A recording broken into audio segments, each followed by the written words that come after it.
a região onde Paulo estava se encontrando com os líderes daquela igreja. Ele estava falando a respeito da realidade daqueles anos de convivência, 3 anos de convivência, e ele está se despedindo. E nesse momento em que ele está se despedindo, ele diz, entre outras coisas, essas palavras. E essas palavras, elas manifestam o que nós cremos como o que é ser igreja, o que é a vontade de Deus que nós temos igreja. Nós vamos falar hoje sobre alguns valores inegociáveis da nossa realidade de vida como igreja. E o texto que vai servir de base, o texto que vai nos impulsionar a caminhar dentro dessa realidade, desses valores que são inegociáveis para nós como igreja, é esse, Atos 20, 20. Mas veja, nós não estamos fazendo apenas uma palestra religiosa, nós estamos aqui adorando o Senhor. Então, por isso que eu insisti para que você, como pai, você interagisse com aqueles que estavam aqui à frente, porque isso fala de uma realidade espiritual. E nós vamos ser ministrados por Deus mais um pouco, vamos ser alimentados por Deus, e é necessário que nós tenhamos clareza a respeito disso, porque senão nós vamos ter apenas uma palavra que é teoria, e daí a gente vem com aquela história, né? Isso aí é teoria, quero ver na prática. Deixa eu dizer uma coisa para você, o Espírito Santo não é teoria, o Espírito Santo é a verdade é prática. Então, se o Espírito Santo habita em nós e habita no nosso meio, tudo aquilo que o Senhor nos fala pode ser vivido imediatamente. Diga imediatamente. Então não vem com essa história que isso aí é quando Jesus voltar. Não, isso aí é para os dias de hoje. São valores inegociáveis da igreja para os dias de hoje. Olha para quem está no seu lado e diz: tenha os ouvidos abertos. Diga assim: ouvidos que ouvem. Que é o seguinte, tem ouvido que não ouve, não é verdade? Até clinicamente, fisicamente, organicamente, tem alguns ouvidos que não ouvem, não é verdade? Tem alguns ouvidos que você tem que passar uma duchazinha, né, para retirar alguns excessos, daí ele passa a ouvir corretamente. Outros não, outros são ouvidos que ouvem perfeitamente. Que tipo de ouvido é o seu? Pergunta a ele, que tipo de ouvido é o seu? Bom, seja qual for o tipo de ouvido seu ou do outro, nós vamos orar para que o Senhor passe uma ducha agora, santa, né? E aquilo que resiste à voz de Deus, ao ensino de Deus, vai ser destruído, e você vai ouvir com clareza, e você vai se determinar a viver aquilo que Deus vai apresentar para você. Amém? Olha para quem está do seu lado e diz: você topa, irmão, a gente fazer essa oração? Feche os seus olhos e ore. Peça a Deus que seja assim. Ora por você, ora por quem está do seu lado.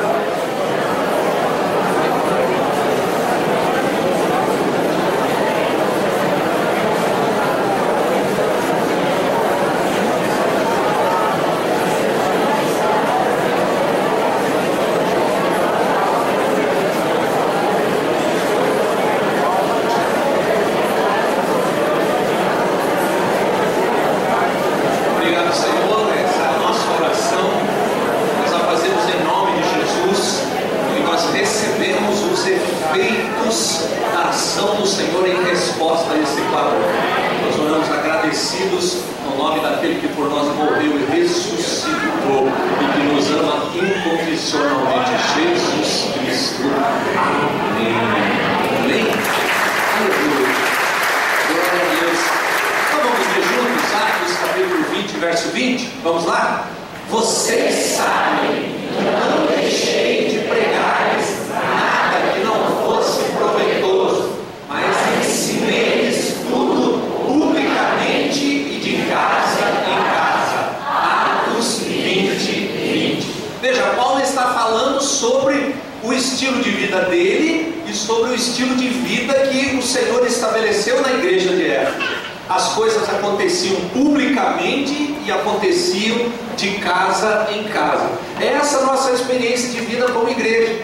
Nós somos uma igreja em células. O que isso significa? significa que nós anunciamos aquilo que arde no nosso coração, isto é, o Jesus Cristo que habita em nós, publicamente, de casa em casa, em todos os ambientes por onde nós andamos. Nós anunciamos a realidade da nossa fé. Toda vez que alguém perguntar para você, mas o que significa viver em célula? Significa anunciar o Evangelho, isso é, as boas novas da salvação, da vida em Cristo, publicamente e de casa em casa. Diga publicamente, publicamente. Diga onde eu estiver, para quem estiver do meu lado, mas também na minha casa. Olha só, a nossa casa é uma casa de milagres. Diga, a nossa casa é uma casa de milagres. A nossa casa é uma casa de milagres todos os dias. E aqui nós não estamos falando de geografia. Eu quando pensava, meu pai trabalhava na construção civil e ele me falava a respeito do trecho, do lugar onde ele trabalhava. E ele me falava que ele ficava admirado como as coisas iam acontecendo, iam sendo construídas. E aquilo foi ativando meu coração e eu tomei a decisão de ser engenheiro civil. Mas eu nunca fui... Alguém aqui lembra de educação artística? Tem alguns que lembram de educação artística. Então, educação artística era onde teoricamente você fazia trabalhos manuais. Quem era ruim em trabalhos manuais, aí levanta a mão. Eu era horrível. Mas a primeira coisa que eu quis construir foi uma maquete. Sabe o que é a maquete? Eu queria ser engenheiro, eu tinha uns 15 anos. Não, menos até. Não, menos, eu tinha 13 anos. 11 anos eu tinha. Foi em 1973, falo, vixi. 1973, eu tinha 11 anos. E daí eu fui fazer um trabalho. Que trabalho? Trabalho de educação artística. Dentro da realidade que Deus tinha, eu entendia que Deus tinha colocado no meu coração que eu ia ser engenheiro civil. Aí eu fiz uma casinha. Pensa numa casinha feia. Sabe aquela música lá? Uma casinha de sapê? E aquela outra musiquinha que dizia assim, a minha casa não tinha nada. Pois foi aquilo que eu fiz lá. Mas eu fiz aquilo com tanta alegria, com tanta dedicação. Por quê? Porque o Senhor já estava atraindo o meu coração para essa realidade maravilhosa que é a edificação da casa de Deus aqui na terra. Então, nós somos uma igreja em célula porque nós cremos que nós somos chamados para isso, para edificar a casa de Deus aqui na terra. E como que nós edificamos? Edificamos de duas maneiras. Como?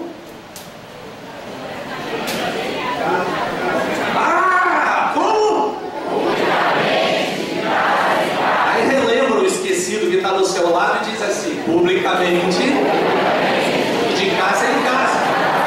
Olha só, nós não somos um povo que meramente se reúne em grupo pequeno nas casas. Não. Por que você é uma igreja em célula? Porque você se reúne nas casas? Não, não é por causa disso. Essa é apenas uma maneira de nós nos reunirmos. Há algo muito mais profundo para ser vivido nessas nossas reuniões nas casas, que são os nossos valores, as nossas prioridades, as nossas convicções de fé, aquilo que arde no nosso coração. Nós não simplesmente convidamos as pessoas para ir numa casa onde nós vamos falar de alguns conceitos religiosos. Não, nós convidamos as pessoas para ir na nossa casa, para nos conhecer, para conhecer o Cristo que habita dentro de nós, os valores que nós temos como vida hoje, que são a expressão da realidade de que Cristo para nós não é uma teoria, Cristo para nós é uma realidade, e é uma realidade tão profunda que nós dizemos o que a Bíblia diz a respeito dele. Ele agora habita dentro de nós. Isso nos identifica como cristãos, individualmente, pessoalmente, como pessoa. Isso nos identifica, mas nos identifica também coletivamente como corpo de Cristo. Então, não se reúna numa célula pensando que é simplesmente um ajuntamento de gente, um ajuntamento religioso. Não, ali é uma expressão viva do Cristo que habita em nós. Olha para quem está do seu lado e diz: ser cristão, ser crente, ser filho de Deus, manifestar o reino de Deus.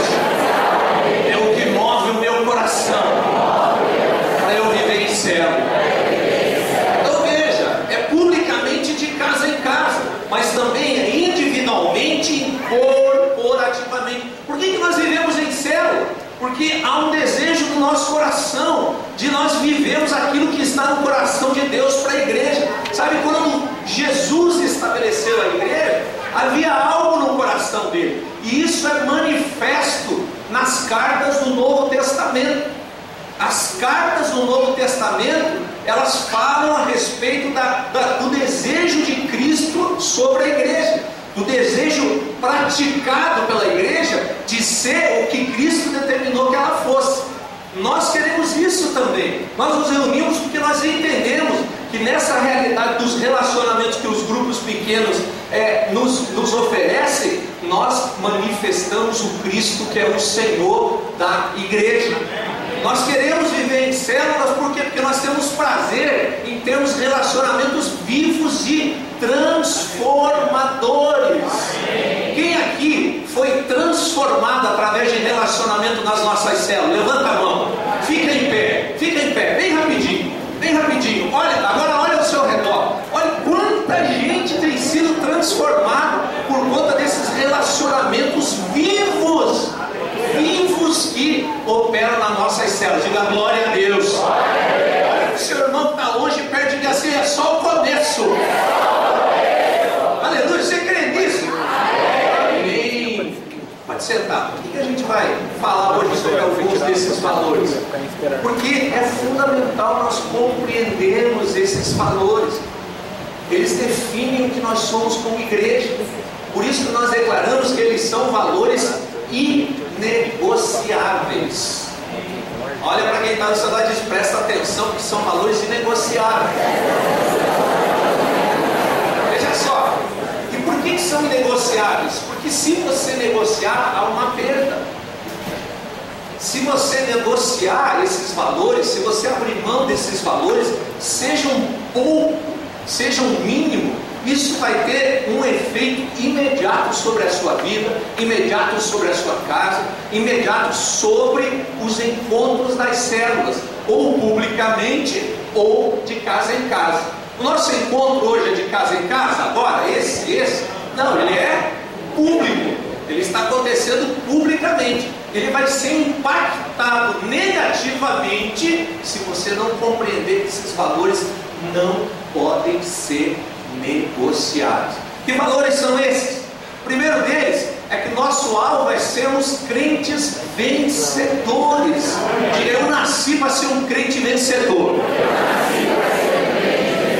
Você vai nas cartas do apóstolo João para as igrejas, no Apocalipse, no capítulo 2, no capítulo 3, você percebe que no final da carta, Jesus, através do apóstolo João, está identificando vencedores e perdedores. Por quê? Porque ele está escrevendo para a igreja, mas no final ele diz: aos que vencerem. Por que ele fala aos que vencerem? Porque tem uns que não vão vencer, tem uns que têm uma postura de derrotado, uma atitude de derrotado. E hoje a ideia em geral é que todo mundo é vencedor, mas na verdade existem aqueles que nascem de novo pela fé em Jesus Cristo, mas que têm uma postura de derrotado, uma postura de perdedor, uma postura de quem não tem uma herança, uma postura de quem olha para o seu Senhor e olha para ele tendo alguns preferidos, e ele não é um dos preferidos, então ele não pode viver como um vencedor, e ele vive algo que está aquém do que a Bíblia diz a respeito dele. Olha o que a Bíblia diz a seu respeito em Apocalipse 3,12: que Deus quer colocar você como coluna da casa dele. Então vai lá no livro de Apocalipse capítulo 3, verso 12, e lê bem alto para nós.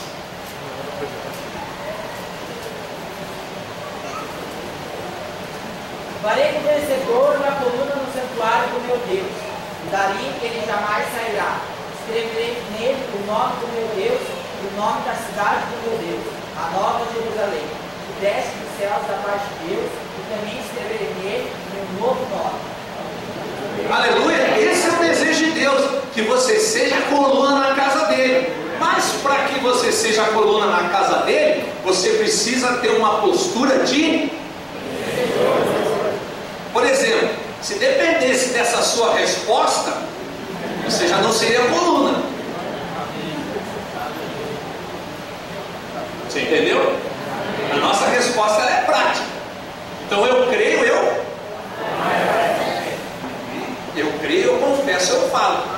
Agora, se fica olhando para a sua realidade hoje, essas coisas que você não consegue vencer, daí você vê, será que é mesmo? Mas a Bíblia diz que é um desejo do coração de Deus, que você seja coluna na casa dele. É para você? Amém. Para alguns não é, porque nessa hora eles não dizem amém. Eles dizem, não, acho que para fulano é mais fortinho do que eu. Então deixa eu perguntar, essa palavra é para você? Amém.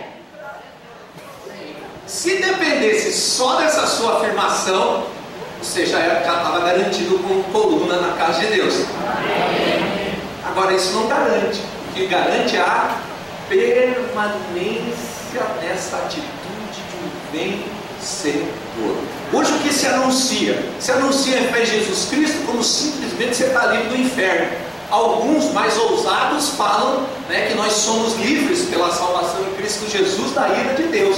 Agora, o que pouco se anuncia é que chegará um dia em que nós teremos a realidade de que nós seremos julgados pelas nossas obras. Nós quem? Os que nasceram de novo. Todos hão de ser julgados.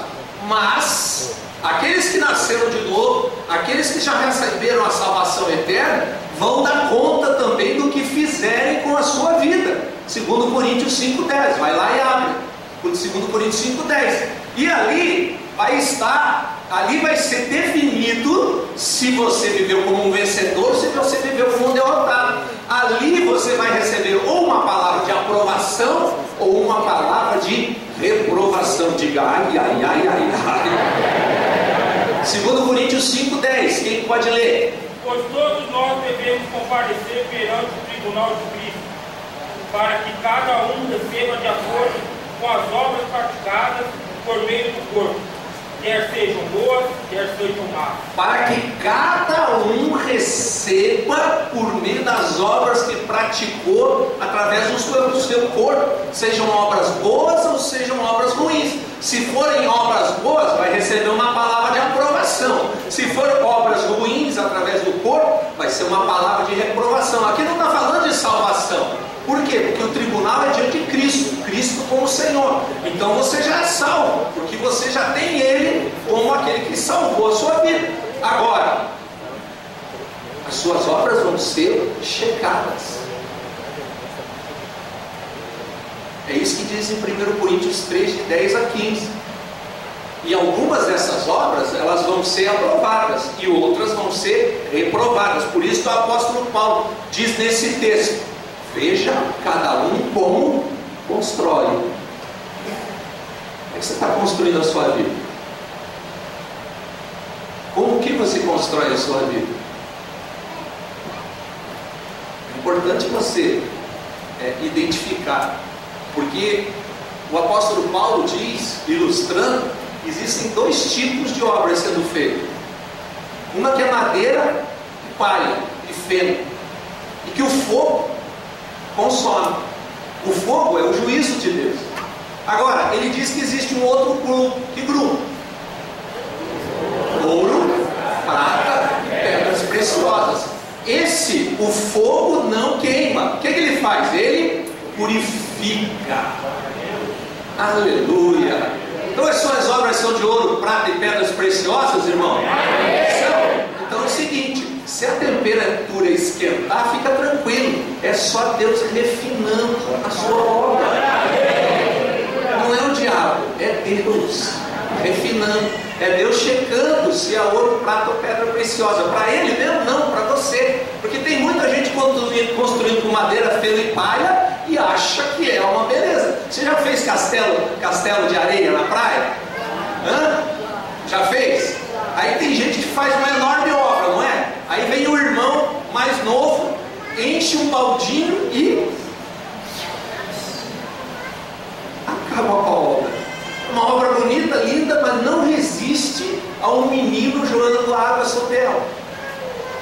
E muita obra que está sendo feita no meio da igreja é assim: madeira feno palha.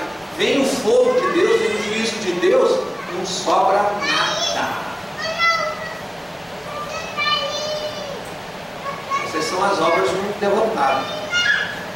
Diga misericórdia, o que eram essas obras para mim? Vencedor é aquele então que expressa Cristo e exerce a sua autoridade na terra quando realiza essas obras. Então veja quantas resistências houve para que as pessoas fossem à casa de milagres.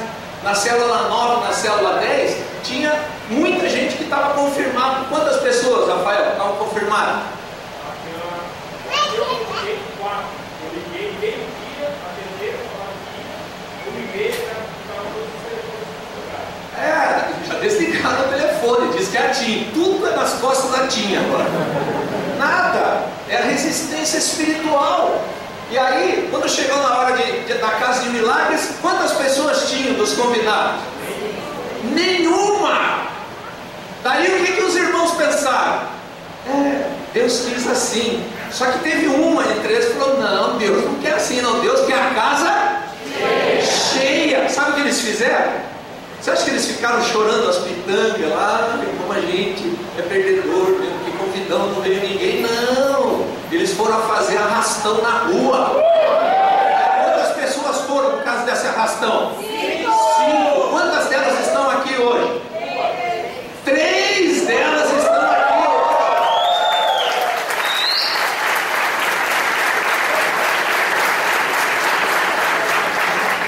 Aí o que eles fizeram? Eles exerceram a autoridade. Não existe uma resistência espiritual. Existe uma resistência espiritual. Nós vamos quebrar essa resistência espiritual. Como? Só orando? Não, porque a fé sem obras é morta. Aí eles oraram, creram, Deus desobstruiu. Como que a gente vai checar? Vamos sair dentro de casa. Saíram de casa em casa e publicamente. Publicamente, em 10 minutos eles arranharam 5.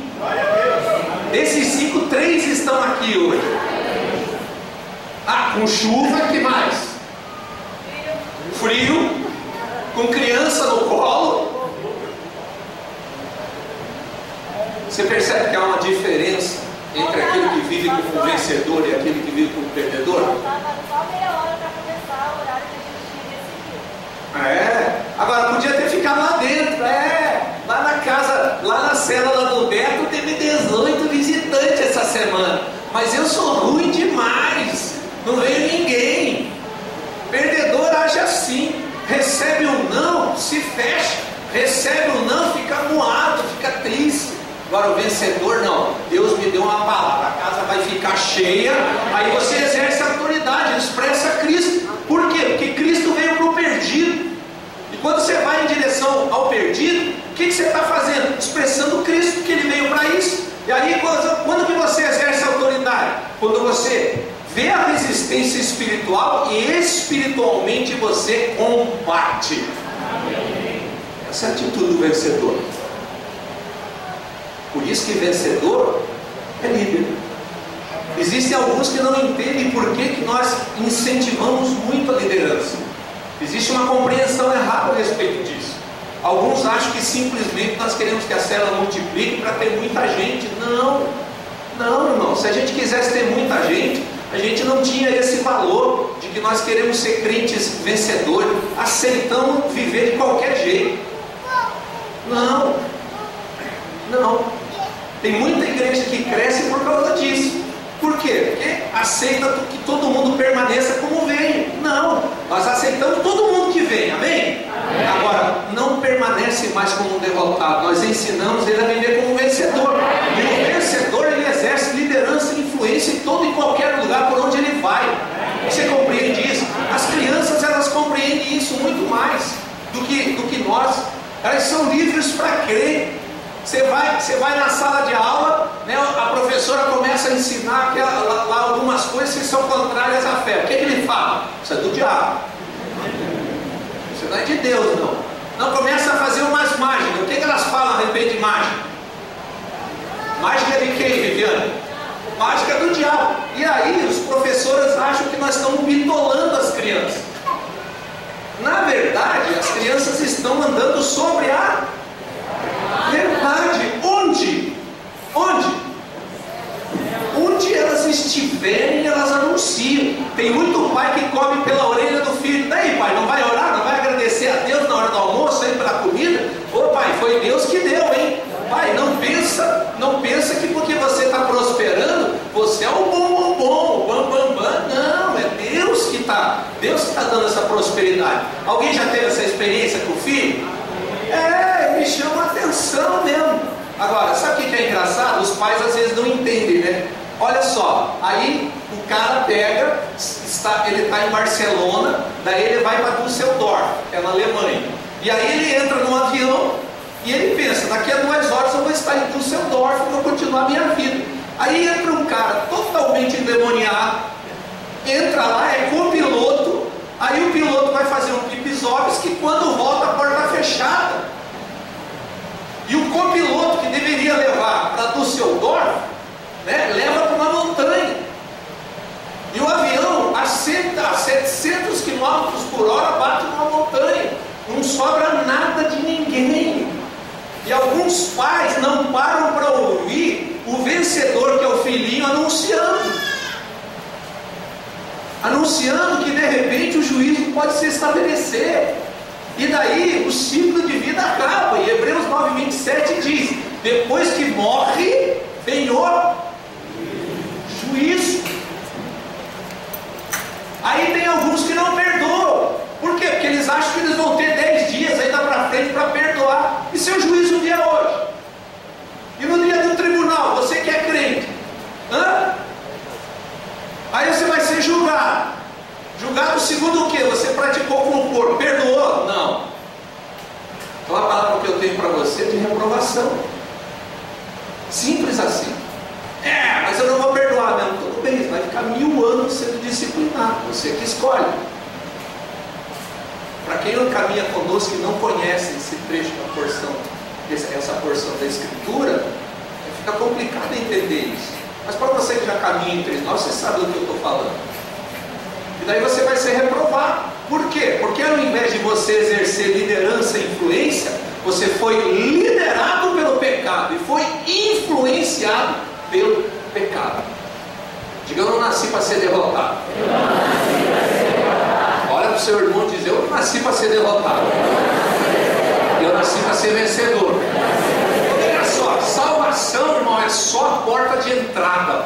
Bom mesmo é o que está depois da porta. O que está depois da porta? O caminho. Que caminho que é? Esse é o caminho do vencedor. Diga: eu nasci para trilhar o caminho do vencedor. Tua célula está aqui? Olha para eles na sua célula e diz assim: vocês me ajudam a viver como vencedor. Então diga: o primeiro valor inegociável da minha igreja é que nós temos como alvo sermos crentes vencedores. Amém? Segundo alvo, diga: segundo valor. Vamos ler? Nosso alvo é fazer discípulos, não simples convertidos. Vamos lá de novo, junto? Nosso alvo é fazer discípulos e não simples convertidos. Mateus 28, 19 e 20. Isso, agora vai lá em Mateus 28, 19 e 20. Alguém com a voz possante lê para nós. Portanto, vão em paz.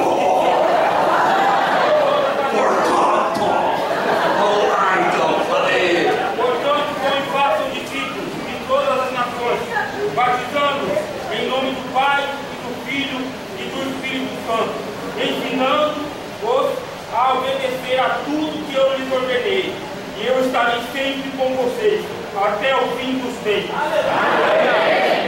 O que Jesus está dizendo para os discípulos, para os apóstolos? Ele está dizendo assim, sabe, nós repetimos isso, nós lemos, nós já conhecemos de repente esse trecho da Escritura até de cor, mas nós não damos a devida atenção quando Jesus afirma que nós devemos ir fazer discípulos. Veja, um princípio da criação é que nós geramos segundo a espécie. E se Jesus diz: vão e façam discípulos, o projeto dele é que nós sejamos discípulos para que outros discípulos sejam gerados a partir de nós. Você compreende isso? Então isso deixa claro que o intuito não é que a gente converta apenas, mas que nós sejamos discípulos. E quando nós falamos em discípulos, nós falamos em paternidade espiritual, em sermos pais e filhos espirituais. Nós falamos de uma relação dentro da célula, que é uma relação familiar, uma relação onde nós cooperamos mutuamente para que nós estejamos crescendo. Isso tem a ver com algo que nós podemos aprender na nossa própria casa. Por que tem muita gente hoje que não cresce espiritualmente? Não tem uma atitude vencedora? Porque a casa é disfuncional. A casa, o pai, a mãe, a relação do pai com a mãe, a relação dos pais, dos filhos com os pais, é disfuncional. Pais ausentes, pais que não ensinam a palavra de Deus, pais que são ásperos, mulheres que são omissas, mulheres que falam mal do marido na frente dos filhos, mulheres que não ocupam o seu espaço de serem sábias para a edificação da casa, homens que não cuidam das esposas como vaso frágil, não as honram, e por isso tem as suas orações interrompidas. É nesse ambiente que a grande maioria de nós que estamos aqui cresceu, para não dizer todo mundo. Todo mundo cresceu nesse ambiente disfuncional de família. Aí nós somos atingidos pelo amor de Deus em Cristo Jesus, nascemos de novo, somos convidados a fazer parte de uma família espiritual. Mas como na nossa casa a coisa é disfuncional, nós queremos que a célula também seja disfuncional. Aí eu não vou para a célula. Por quê? Porque eu decidi não ir. Aí eu não ligo, dizendo, eu tive um problema, ou eu simplesmente não tenho intenção nenhuma de dar satisfação. Por quê? Porque na casa, ou dava a satisfação e era espancado, ou ninguém cobrava. Então a casa era disfuncional. Então, não vou dar satisfação para ninguém. Agora, ignora a realidade espiritual de que você não foi chamado apenas para ser salvo, não foi chamado apenas para fazer parte de um ajuntamento. Você foi trazido para dentro de uma família, família de Deus. E família tem direitos e tem responsabilidades. Tem funções que são suas e tem funções que são do outro. E de repente, porque o outro não cumpre as suas funções, você não tem o direito de não cumprir as suas. Por quê? Porque é uma responsabilidade sua dentro da família. E aí por isso que muitos, ao invés de trabalharem para serem discípulos, eles se contentam em ser convertidos. Vem no culto quando dá, vai na célula, na casa quando dá. Não tem interesse nenhum em convidar outros para fazer parte. Por quê? Porque na realidade a casa não é tão boa assim. A casa tem muita gente chata, muita gente que fica cobrando, que fica exigindo. Eu não tenho nem tempo para mim mesmo. Estranho isso, né? Muito estranho isso. Quando você tinha muito tempo para você, o que você fazia com a sua vida? Afundava no pecado. Agora você quer tempo para você. Para quê? Para afundar no pecado. E daí você abre mão da família espiritual. Você abre mão dos relacionamentos profundos dentro da família espiritual. Como você tinha relacionamentos superficiais dentro de casa, você quer replicar isso dentro da família espiritual, dentro da célula. E aí você não pensa em discipulado como um relacionamento que ajuda você a crescer. Amém. Você pensa no discipulado como alguém simplesmente cobrando você. Mas a verdade sobre o discipulado é o seguinte: ele é um instrumento de Deus para você crescer, para você sair dessa de ser salvo e você começar a viver como um discípulo de Jesus. Olha para quem está do seu lado e pergunta: e daí, irmão, o que é o discipulado para você? Aí você vê na Bíblia algo muito claro. Nós poderíamos ficar a noite inteira falando sobre essa realidade aqui. Nós temos um Paulo, temos um Barnabé e temos um Timóteo. São três personagens da história bíblica. Paulo era esse líder que num determinado momento tinha Barnabé como seu amigo, como quem caminhava ao lado dele, mas que tinha Timóteo como seu filho espiritual. Isso fala de três realidades dentro do discipulado. E essa realidade dentro do discipulado, ela pode ser uma realidade compartilhada. Então Paulo é alguém a quem eu imito. Paulo mesmo diz em 1 Coríntios 11:1: sede meus imitadores, porque eu sou imitador de Cristo. Quer dizer, eu não estou imitando Paulo, eu estou imitando o Cristo que ele imita. Essa é a atitude do pai espiritual. A atitude do amigo, daquele que caminha junto, é a atitude de Barnabé, é a atitude de chamar a atenção. Houve de repente um determinado momento em que Paulo e Barnabé eles se separaram. Por quê? Porque Paulo não queria caminhar com um homem chamado João Marcos, que tinha o abandonado no meio de uma viagem. E daí Barnabé traz esse moço chamado João Marcos para perto dele. Paulo vai viajar com um outro homem de Deus chamado Silas. Enquanto Paulo trabalha com Silas, Barnabé trabalha com Marcos. Isso, Barnabé estava ensinando Paulo a ter mais paciência, a ter mais cuidado, e ensinando João Marcos também a fazer o quê? A não viver como um derrotado, como quem não suporta a pressão, como quem não sabe lidar com as dificuldades da vida. Então, Barnabé ele tinha postura naquele momento de companheiro de Paulo, mas tinha também uma postura de ser alguém que estava gerando João Marcos como um vencedor. Agora tem Timóteo. Timóteo que foi gerado através de Paulo como pai espiritual. Então todos nós somos convidados a amadurecer de tal maneira que nós sejamos Paulo. As pessoas olhem para mim, pode me imitar porque eu estou imitando Cristo. Mas nós também somos chamados a sermos e termos Barnabé. Que é isso? Nós sermos alguém que é companheiro, que trabalha junto com o outro, que coopera com o outro. E recebemos alguém na nossa vida que coopera conosco também. Mas nós temos também o privilégio de nós gerarmos filhos espirituais, cuidarmos desses filhos espirituais. Tem algum filho espiritual aqui? Tem? Seu pai está aqui? Espiritual? Então sai aí, dá um abraço nele. Não vale dar um abraço em mim, não vale dar um abraço na pastora.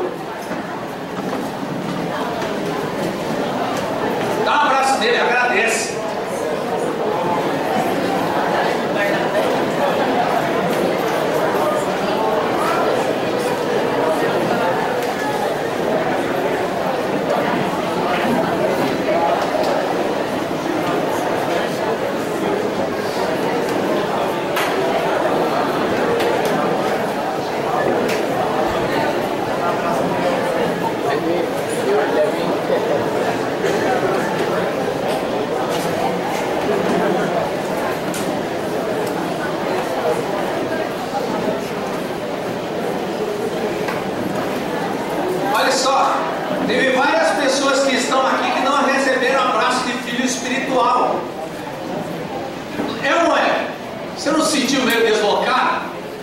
Sentiu ou não?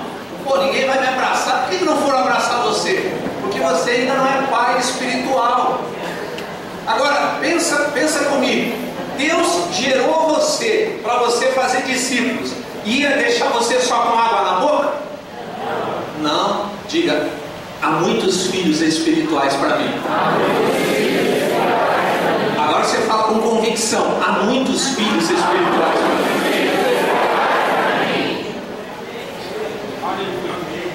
Você olha em Atos 6, capítulo 1, diz assim: naqueles dias, crescendo o número de discípulos. No começo ele diz, em Atos 2,47, que diariamente o Senhor ia acrescentando aqueles que iam sendo salvos. Mas há um momento que ele começa a dizer, naqueles dias, crescendo o número de discípulos. Fala de uma realidade espiritual que estava sendo estabelecida. Qual? A vontade de Deus estava sendo feita. E a vontade dele é: nós não fazemos simplesmente convertidos. Nosso alvo é fazermos discípulos. E discípulos geram o que, Beto? Isso, o Beto ficou nervoso. Vamos lá, sopra. Isso, vamos lá, Beto, agora. 1, 2, 3. Beto, discípulo gera. Pede para os seus discípulos ficarem em pé, em nome de Jesus.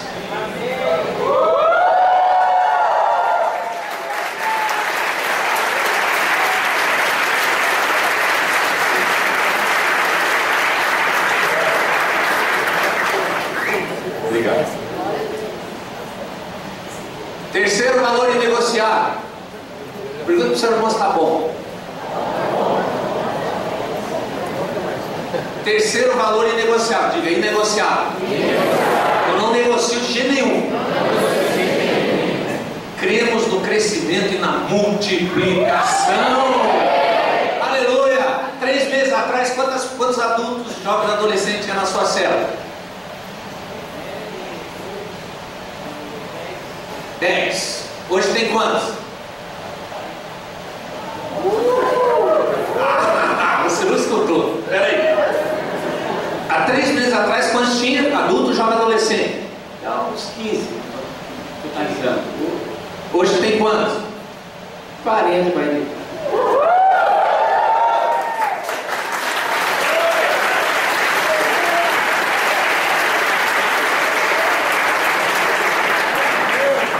Nós cremos no crescimento e na multiplicação. Diga, a minha célula vai crescer. A minha célula vai multiplicar. Atos 1:8. Quem pode ler para nós? Moço da voz possante, por favor. Quem pode ler? Atos 1:8.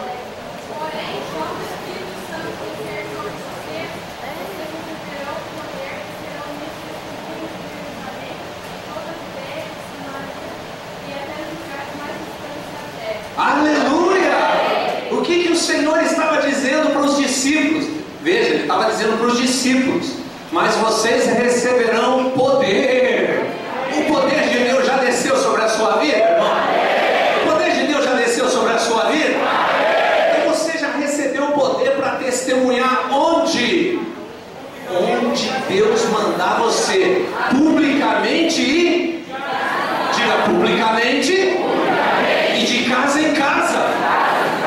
Se você vai olhar o que está escrito no idioma original, com o qual o Novo Testamento foi escrito, que é o grego, você vai perceber que publicamente não é só um lugar público, mas publicamente é anunciar com a visão adequada, com a percepção adequada. Jesus estava com a mulher samaritana, estava o quê? Anunciando o reino. Os apóstolos tinham ido, no Condor comprar um pãozinho fresco para Jesus, pão, mortadela, queijo. Agora a gente pode falar livremente, né, irmão? Cafezinho. Daí eles estão voltando e Jesus diz para ele que eles não estavam anunciando publicamente. Por quê? Porque eles não enxergavam aquilo que estava acontecendo ao redor deles. O que estava acontecendo ao redor deles é que tinha gente para ser colhida para o reino de Deus, e eles estavam preocupados com pão e mortadela. Anunciar publicamente significa o seguinte: você chegar no seu ambiente de trabalho e você perceber que ali tem gente preparada para ouvir do Evangelho através da sua vida. E aí, não, eu já anunciei 20 vezes. Pois é, você sabe quantas vezes anunciaram para mim? Muitas vezes. Então hoje à noite, quando você chegar em casa e lá tiver um ser que ainda não se entregou, o que você faz? Vai lá e anuncia de novo. Quem sabe não é hoje que a casa dele cai, que a casa dela cai. Amém? Por quê? Porque você já recebeu o poder de Deus para você ser testemunha na sua casa, inclusive. Amanhã tem gente que pensa que na empresa vai se reunir com o chefe. Não! Você é testemunha. E aí o que você vai anunciar? Você vai anunciar o reino. Escuta, essas decisões que a gente está tomando aqui, elas não têm valor eterno. Deixa eu falar para você o que tem valor eterno. O que tem valor eterno é Jesus Cristo habitando dentro de mim. Aí fica lá cerceado, estou numa reunião de trabalho, que nada. Não é a empresa que paga o seu salário, é o Senhor que estabeleceu você como testemunha naquele lugar. Essa é a mentalidade do cara que entendeu que nós somos chamados para crescer e para multiplicar. Sempre há uma possibilidade de Deus operar um milagre. Por isso que a gente chama a nossa casa de milagre. Agora, se nós compreendemos que nós somos a casa, nós passamos a nos tornar agentes de milagres. Hoje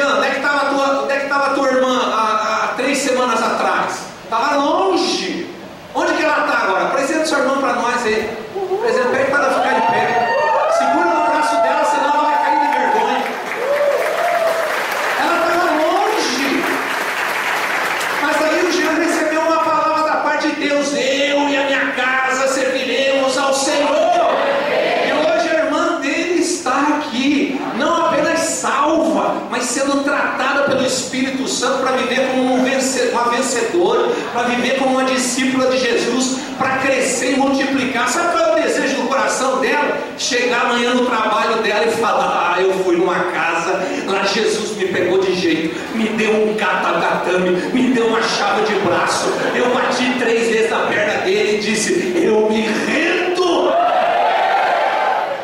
Testemunha. E ela crê no crescimento e na multiplicação. Olha para o seu querido, sua querida que está do lado aí, pergunta: você crê no crescimento e na multiplicação? Eu creio. Agora, isso tem a ver com mudança de vida, com transformação de caráter, com as pessoas perceberem que não é só um deslumbre seu, um deslumbramento seu. Parei de beber, tá, mas continua falando palavrão para a mulher? Não, a coisa vai avançando. Parei de beber, ok, agora eu respeito a minha mulher. Parei de fumar, tá grande coisa. Vai numa reunião de alcoólicos anônimos, tem um monte de gente lá que não fuma. Mas daí? A questão é: você está expressando o caráter de Cristo? Crescimento tem a ver com isso. Quanto mais você expressa o caráter de Cristo, mais as pessoas são atraídas para Cristo, porque elas veem Cristo na sua vida. Amém. Sua esposa está vendo Cristo na sua vida, irmão? Pergunta para ela está do lado aí. Não responde para mim. Pergunta para ela: você está vendo Cristo na minha vida, esposa? Agora é a sua vez, marido. Aliás, não, é a sua vez, mulher. Você me pergunta: você está vendo Cristo na minha vida, marido? Tem marido que não tem coragem de perguntar, porque já sabe a resposta. Eu não.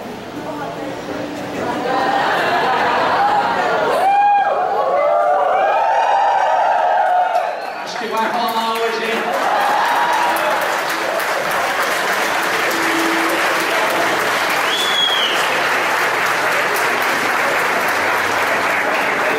Se você acompanhar a revelação de Deus ao longo da Bíblia, você vai perceber que esse chamado para nós crescermos e multiplicarmos tem a ver conosco nos dias de hoje apenas. Foi, Ricardo? Ficou escandalizado, Ricardo? Hã? Deu até uma suadeira. Olha só. O Ricardo está de quarentena. Foi mal, Ricardo, foi mal. Fica aí com vontade, daqui a uns dias acontece. Olha só, essa ordem de crescer e multiplicar, ela é dada ao longo da vida. Ela foi dada para Adão, foi dada para Noé, foi dada para Abraão. Cresça e multiplique, cresça e multiplique. Seja fértil, multiplique, seja fértil, multiplique. E essa é a ordem para nós. Deus nos fez férteis, diga graças a Deus. E o fértil ele multiplica, o fértil ele gera. Você consegue compreender essa realidade espiritual?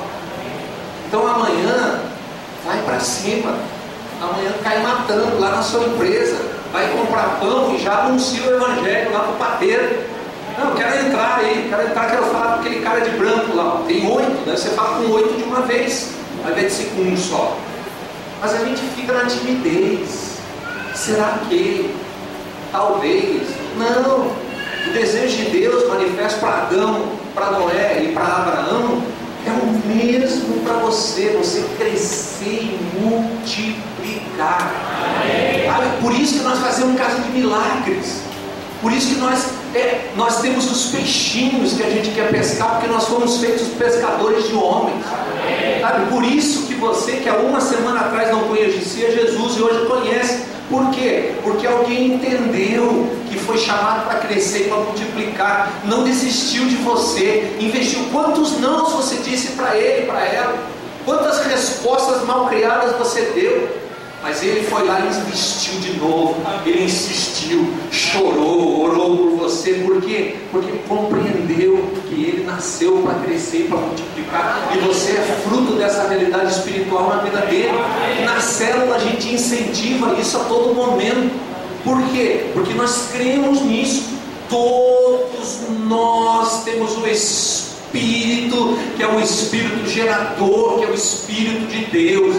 Todos nós que nascemos de novo, nós temos a capacidade de crescer e multiplicar. E na vida da igreja, essa é a nossa experiência. Por isso que nós oramos pelos que estão perdidos, oramos pelas famílias, oramos pelos maridos, pelas esposas, oramos pelos filhos, oramos pelos irmãos, oramos pelos amigos, oramos pela Kelly que mora aqui do lado, que não conhece a Jesus, oramos pela família dela, oramos pela dona Elizabeth, oramos pela dona Zica, pelo marido dela, por essas famílias que estão aqui ao redor. Oramos também há 8 anos por essas pessoas que estão no condomínio. Oramos pelas pessoas que moram nesse corredor aqui atrás do muro que delimita o nosso terreno. Nós oramos pelos que passam pela rua. 7 horas da manhã nós estamos aqui orando, clamando. Nós jejuamos 21 dias por causa disso, porque nós cremos no crescimento e na multiplicação. Nós jejuamos por quê? Porque nós queremos discernimento, sensibilidade espiritual para anunciar para os homens de paz. Que são esses homens de paz? São os homens que Deus já preparou para ouvir o anúncio do Evangelho. Se nós não cremos nisso, eles simplesmente passam.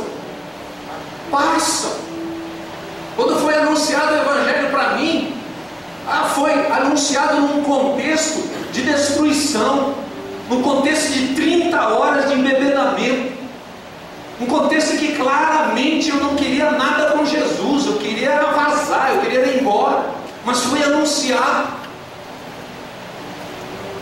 Então, tem gente que está perto de você, está prontinho para ouvir de você, mas de repente você está preocupado com as suas coisas, você está preocupado em fazer as suas coisas. E uma coisa terrível é pensar que um endemoniado entra num avião e interrompe a vida de 150 pessoas que estavam de repente correndo atrás do nada.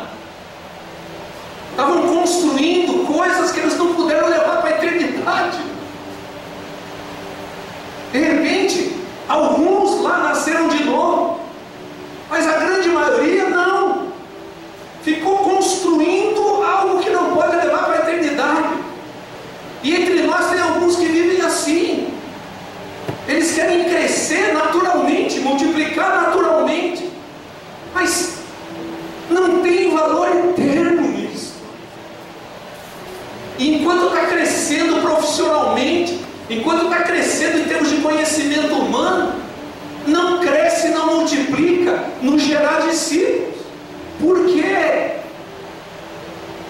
Porque negociou o valor. Num determinado momento, negociou o valor. Aí, a partir do momento que negociou, não é mais valor para ele. Não é mais prioridade, não é mais importante.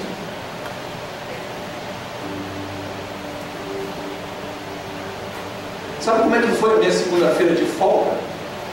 Deixa eu contar para você. Eu acordo às 6h15, eu venho para a oração, eu volto para casa, eu preparo o roteiro, eu leio a Bíblia, eu leio o livro, daí eu fico em casa pensando na igreja. 3 horas da tarde eu vou estudar inglês. Para quê? Para eu dar aula em Lusaka, porque eu não tenho o mínimo interesse em falar inglês. Mas eu quero dar aula em Lusaka como parte do projeto de Deus para a minha vida. Por quê? Porque eu cresço e multiplico aqui, eu cresço e multiplico lá. Então eu vou aprender inglês por causa disso. E não para conhecer a Disney. Não para interpretar alguém. Não para ser conhecido como alguém que é bilíngue. Não. Que para mim isso não tem valor. Agora, se eu tenho que aprender inglês para o reino avançado, aí eu aprendo. Mesmo com 52 anos de idade e com os estudantes na área dizendo que agora eu não tenho condição mais de aprender. Agora, pensa como é que você está investindo a sua vida. Pensa quem tem prioridade na sua vida. Sabe por que não cresce e não multiplica? As prioridades foram invertidas. Agora, quem tem a prioridade certo, que é o reino de Deus, esse cresce e multiplica. Fala para o seu irmão, seja ousado ao dizer isso. Fala assim: irmão, eu tenho a prioridade no lugar certo. Por isso que eu falei que você tinha que ser ousado. Diga para ele: eu tenho a prioridade no lugar certo. Por isso que eu cresço e multiplico. Amém? Você pode ficar em pé. Eu só preciso que você não disperse.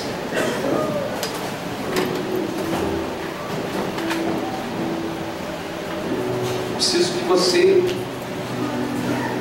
rumine por alguns instantes o que você acabou de ouvir.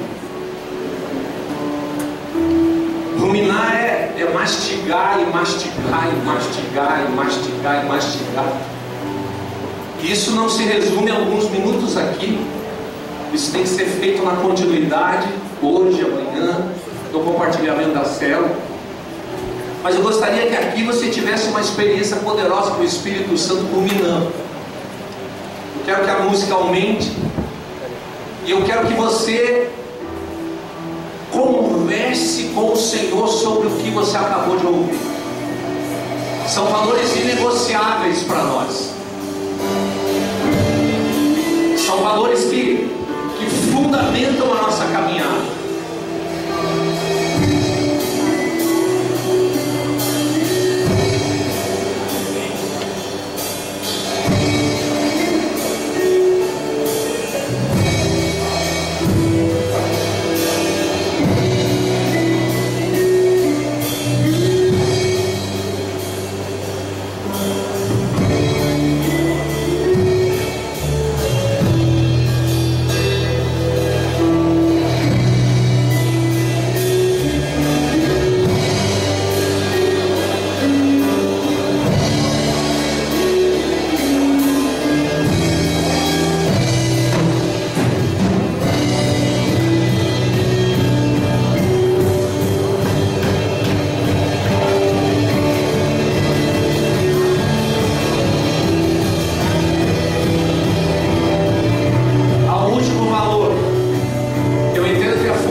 E unidade fala não de um ajuntamento.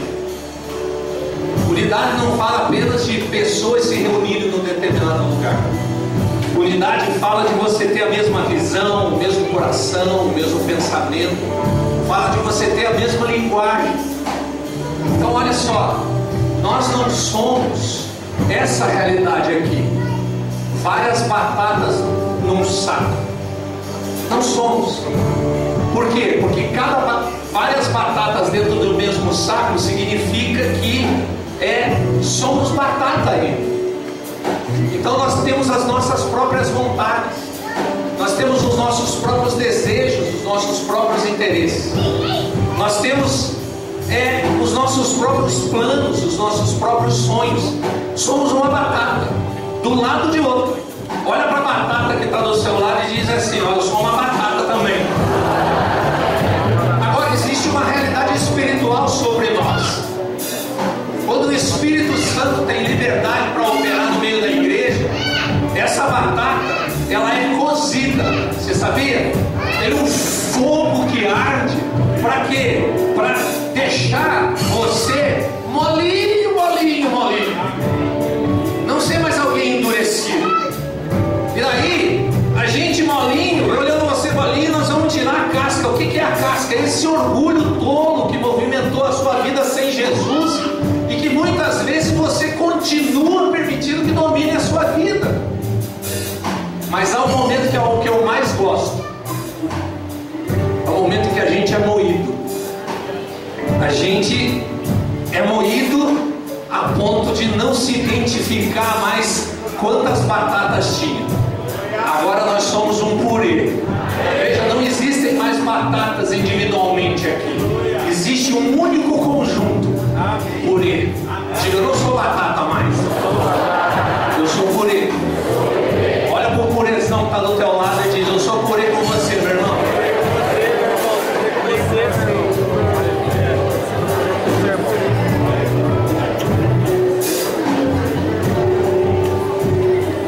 Quando nós concordamos a respeito de algo e não há voz discordante, então não haverá restrições para o que queremos fazer.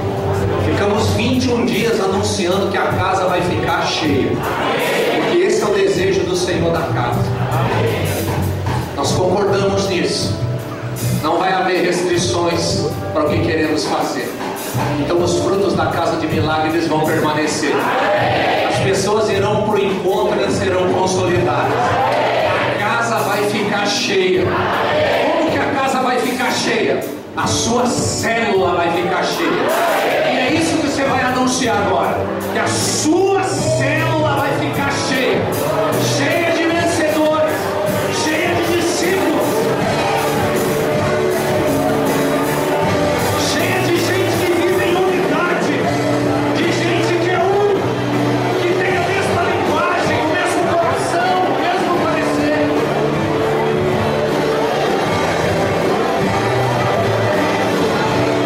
Declare Deus. A casa está ficando cheia.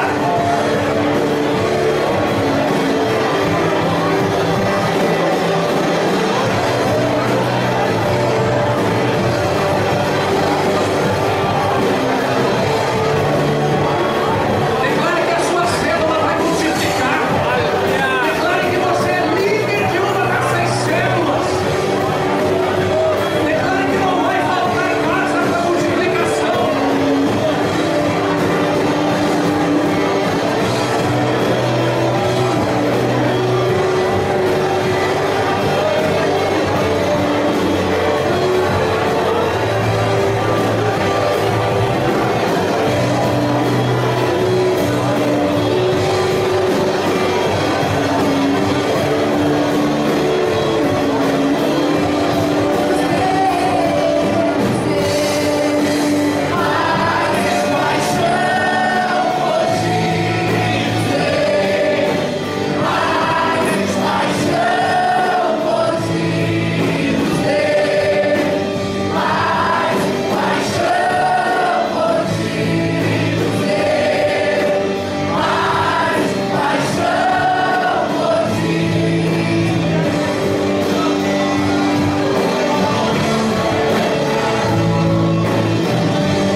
Quero convidar você a participar desse projeto.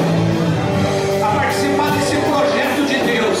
Ele quer que a casa fique cheia de discípulos de Jesus. Ele quer que a casa fique cheia de vencedores em Cristo Jesus. Eu não sei se você nasceu de novo, mas o convite para você nesse dia, permita o Senhor tocar você para que você nasça de novo. Se você quer nascer de novo pela fé em Jesus Cristo, eu quero convidar você a sair de onde você está e você vir aqui para frente. Agora você que é a igreja comigo, nós vamos declarar que nós somos apaixonados pelo Senhor da casa e que nós queremos mais paixão. E nós queremos mais paixão a ponto de dedicarmos a nossa vida para aquilo que está no coração dele. E o coração dele é para que a casa fique cheia, cheia, cheia.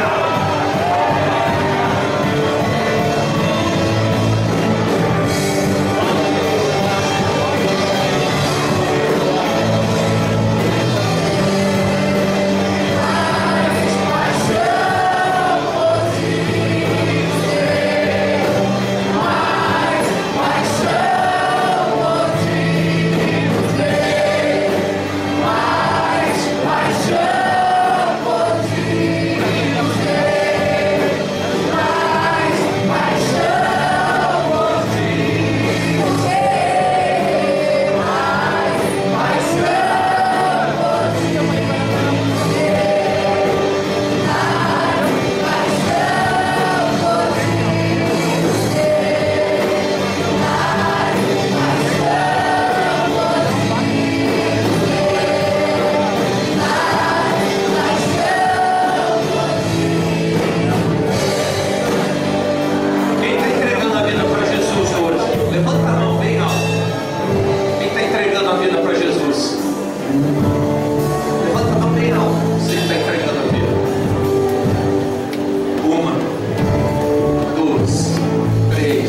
4, 5, 6, 7, 8,